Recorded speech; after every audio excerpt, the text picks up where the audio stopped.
100-125 वर्षापूर्वीची आहे. निजामकालीन railway final झालेला आहे बीडला. त्यावेळेस त्या जागेचा मुआवजा देण्यात आला होता. काही जागेचा निजामकालीन ते रेल्वे स्टेशन तिथे मंजूर झालेलं आहे. बीडला रेल्वे मंजूर झाली होती, पण त्यानंतर काळ बदलला. त्यानंतर माजी खासदार स्वर्गीय केशरभाई काकू आणि बाकीचे अनेक लोकांनी त्याच्यामध्ये गोपीनाथ मुंडे साहेब असेल, अनेक नेत्यांनी प्रयत्न केले आणि त्यांच्या प्रयत्नाला यश मिळालेलं आहे.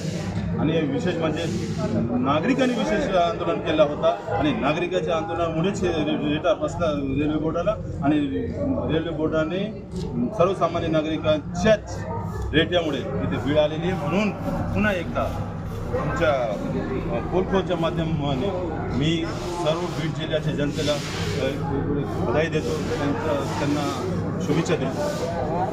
नक्कीच आता आपण पाहू शकतो तर मोठी गर्दी जमा झालेली आहे.